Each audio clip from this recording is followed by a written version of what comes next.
There's a good chance you've compared yourself to someone today. Maybe someone from school, someone from work, an old friend, or maybe a complete stranger on the internet. You saw what they looked like, what they owned, what they achieved, and for a second, you felt behind. Like somehow everyone else got the instructions for life except you. But here's something strange. Humans have been comparing themselves to other humans for a very, very long time. Long before social media, long before smartphones, long before civilization. In fact, some scientists think comparison might be one of the oldest things your brain does. And once you understand why, a lot of modern life starts making sense. Because the real question isn't why we compare ourselves. The real question is why evolution would build a brain that compares itself to everyone around it. To answer that, we have to go back. Way back. For most of human history, people didn't live in cities. They didn't have jobs. They didn't have followers. They didn't have resumes.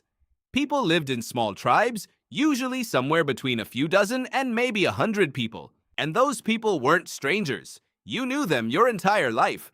You knew who was strong, who was funny, who was respected, who was good at finding food, and who people listened to. And most importantly, they knew the same things about you.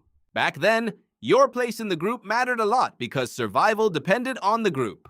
If the group trusted you, life was easier. If the group valued you, you had support. If the group respected you, people were more likely to help you. Status wasn't just about feeling important. It affected your chances of survival. So your brain developed a simple habit. It constantly asked, where do I stand? Am I doing okay? Am I respected? Am I falling behind? Am I keeping up? And that's comparison. Not because humans are selfish, not because humans are insecure, because the brain needed information. It needed to know where you fit inside the tribe. For hundreds of thousands of years, that system worked pretty well. The problem is that the world changed, but the system didn't. Today, your brain is still asking the same question. Where do I stand? But now, instead of comparing yourself to 50 people, you're comparing yourself to millions. The smartest people, the richest people, the most attractive people, the most successful people, the most talented people, people from every country, every industry, every age, and every background, all at the same time. Imagine taking a hunter-gatherer's brain and suddenly giving it access to the lives of billions of people. That's basically what happened, and social media made it even stronger. For most of history, you could only compare yourself to people you actually knew. Today, you can compare yourself to someone on the other side of the planet in less than 2 seconds. You open your phone and someone got engaged. Someone bought a house. Someone launched a business. Someone has the perfect body. Someone is traveling the world. Someone is making more money than you. Someone seems happier than you. And your brain starts keeping score. Not because you want it to, because that's what it evolved to do. What's interesting is that comparison isn't always bad. Sometimes it helps. You see someone doing better than you, and it motivates you. You learn from them. You improve. You work harder. But comparison becomes dangerous when it never stops. Because no matter how successful you become, there is always someone ahead of you. Always. You get in shape and someone is fitter. You earn more money and someone is richer. You buy your dream house and someone has a bigger one. You reach a goal you've worked years for.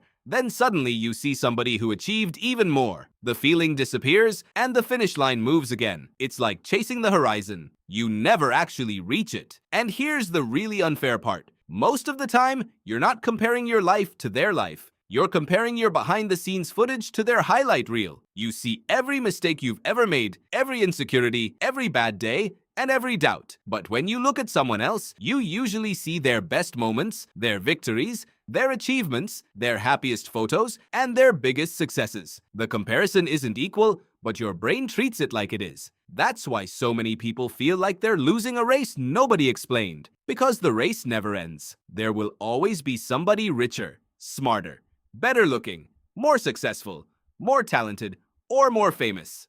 No matter who you are, even the people you're comparing yourself to are comparing themselves to somebody else. The cycle never stops, which leads to an important realization. Maybe the goal isn't to stop comparing yourself completely. Maybe that's impossible. Maybe comparison is simply part of being human. The real goal is understanding what's happening.